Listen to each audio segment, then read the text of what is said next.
Ang guhit na para sa akin pagdadaig ipagsapalaran sa mga katatan ang pinagulan kaya naman check saga.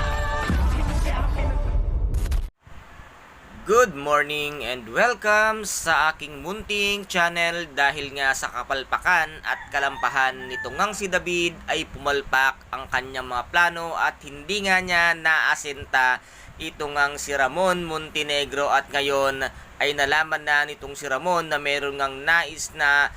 bumaril sa kanya at pumatay sa kanya, kung kaya't dito nga ay alam na ng kanyang mga tauhan, kung kaya't dito ay nagpalitan nga sila ng bala kasama nga ang kanyang mga tauhan na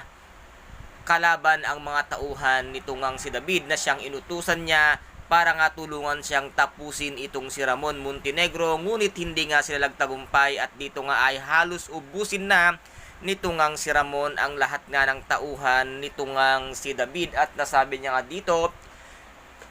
na hindi niya hahayaang may mangyari kay Aling Marites at sa kanyang anak na si Tanggol. Ngunit walang kaalam-alam itong si Ramon na ang kanyang tanggol na ipinagtatanggol sa ngayon ay ito ang nais na tumapos ng kanyang buhay, at ito ay isang peking tanggol lamang na ngayon nga ay hindi na alam ni David kung ano ang kanyang gagawin dahil nga palpak ang kanyang plano. At habang tumatakas siya at sinabi nga na sa kanyang mga tauhan na i-cover nyo ako, at tatakas nga siya. Ngunit dito nga ay habang nag-aapuro siya sa kanyang pagtakas ay nasagi niya nga ang isang kahoy at napako ang kanyang hita, na dito nga ay halos nahirapan siyang lumakad.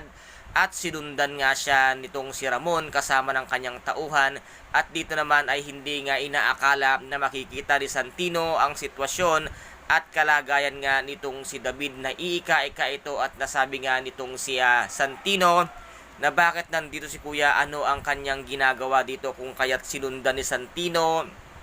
ito ngang si David kung saan nga ito pupunta, at nakita nga niya kung saan itong isang room na pumasok, at dito nga ay ang butika na napakarami nga ng mga gamot, at dito nga ay sinundan din nitong si Ramon. Magtagpo kaya si Ramon at si David kasama itong si Santino na siyang ikagugulat nga niya na tatawagin nga papa nito ngang si David itong si Ramon, na siyang ikagugulat nga nitong si Santino na bakit daw tinawag na papa ni David itong si Ramon dahil hindi naman ito ang kanyang tunay na ama. Ano kaya ngayon ang gagawin itong si Santino ngayong matutuklasan niya ang katotohanan? Ito palang si David ay hindi naman nagtatrabaho kung hindi nagpanggap bilang isang tao, at ito ngayon ang aalamin ni Santino. Kaya guys, ito po ang ating ipakaabangan sa mga susunod na episode dito nga sa FPJ ang Batang Quiapo. At kung nagustuhan po ninyo ang aking videos for today, paki-subscribe na lamang po ng aking channel, paki-like and share para maging update kayo sa lahat ng gagawin kong videos. Maraming salamat po. Ingat, God bless, and bye-bye!